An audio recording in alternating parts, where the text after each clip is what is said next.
Good morning. આજની આપણી સવાર થઈ છે સેવાળા। પ્રભાત કાકા જોડે મસ્ત ચા પીને હું ફ્રેશ થઈ ગયો, માતાજીના દીપમાના દર્શન કર્યા અને પછી હું થોડું બહાર આવ્યો એટલે મારા બા એવા બબુબા જોડે થોડી જૂની વાતો કરી, બધાને યાદ કર્યા અને સહદેવ ત્યાં મળી ગયો। સહદેવ ચિંતામાં કે આજે મહેમાન બહુ આવવાનું છે, ત્યાંથી હું આવી ગયો મંદિરે ગયો એટલે મસ્ત હવન ચાલુ હતા। ભુવાજી પ્રભાત કાકા અને વીરા કાકાને આવીને બેઠા હતા, હવન કરી દેતા હતા, માતાજીના દર્શન કર્યા। સાથે સાથે ચાલુ હવન હતો એટલે કાકાએ કીધું કે થોડા હવન તમે પણ કરી લો, આજે આઠમ છે માતાજીની, રોજ હોતી નથી। તો પછી એ બધા હવન કરીને ત્યાંથી હું નીકળી ગયો મસ્ત વાડા તરફ જવા માટે।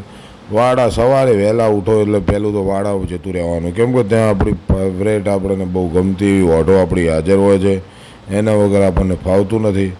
ત્યાં પછી મહેશભાઈ થોડી એક ઊંટ ધોતા હતા, જોઈ લીધું કે ઊંટમાં કેવી રેડું બધું કામકાજ છે। જેસો પણ ત્યાં હાજર હતો। ત્યાં પછી કાનજી કાકાએ એક ઊંટ દોઈ અને કાનજી કાકા દોતા હતો કે એક વાર તમે પણ દોઈ લો। પછી એક ઊંટ મેં એને મને સૂંઘીને ચેક કર્યું કે નવો માણસ છે પણ ઓળખીતો છે। પછી મેં પણ ઊંટ દોઈને એટલામાં થોડો રસ મારા ભાઈ એવા શૈલેષભાઈએ પણ લીધો દોવાનો કે દોઈ લઈએ ચલો ને। ત્યાં પછી ઊંટ દોઈ અને મેં દૂધ પીધું, મને દૂધ પીવાનો બહુ શોખ છે ઊંટનો। ત્યાંથી પછી ઊંટો નીકળી ગઈ ચરવા માટે અને ઊંટો એમના કામે ગઈ। ત્યાંથી હું સીધો પછી ત્યાં બેસી ગયો મહેશભાઈ જોડે અને કાનજી કાકા જોડે વાતો કરી ત્યાંની ઊંટોની જૂની। પછી હું સીધો નીકળ્યો, ત્યાંથી ચાણસમાં આવ્યો। ચાણસમાં મને મિત્રો બધા મળી ગયા, મેહુલભાઈ, સંજયભાઈ ને બધા વિષ્ણુભાઈ જોડે, પક્કાભાઈ જોડે વાતો કરી અને પછી ત્યાંથી મને અલ્કેશભાઈ નાસ્તો લાવ્યા હતા, મારા ઉપવાસ હતો મારા માટે હલવો પણ લાવ્યા હતા। નાસ્તો કરવાની બહુ મજા આવી। ત્યાંથી હું સીધો સેવાળા આવી ગયો, સાંજ પડી ગઈ હતી। હયાન અમદાવાદથી આવી ગયો, હયાન આવ્યો એટલે રાજદીપ તો આવ્યો જ હશે।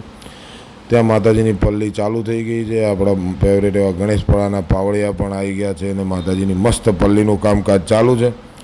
ભુવાજીને પણ માતાજીનું પવન ચાલુ છે, બધા ભાઈઓ મંદિરમાં હાજર થઈને પલ્લી ભરે છે, કેમ કે આઠમ વર્ષમાં એક જ વાર આવે છે એટલે પહેલી પલ્લી ભરીને પછી બધા જમવા જશે ને પલ્લી ભરીને માતાજીને ધૂપ કરી બધા ટેણિયા પણ હાજર છે। હયાન રાજદીપ આવી ગયો છે, વાવ રેડી માતાજીને ધૂપ કરીને પછી બધા જમશે, ઉપવાસ બધા ખોલશે અને ત્યાંથી અમે જમવા સુરેશભાઈને અમે આવી ગયા છે આપણા ઘરે, જે આપણા ગણેશપરાથી આવે છે દર આઠમને રમેલમાં આપણે ત્યાં જ હોય છે। પછી બધા વડીલો ગામના આગેવાનો ને બધા ત્યાં બહાર ગામના ચોરે બેઠા હતા, તો પછી બધાએ થોડી ચર્ચાઓ કરીને બધા કુટુંબના ભાઈઓ ને બધા મોબાઈલમાં કંઈક અલગ વિચારી જતા હતા। હવે આપણે મળીશું કાલે। ગુડ નાઇટ, જય દ્વારકાધીશ।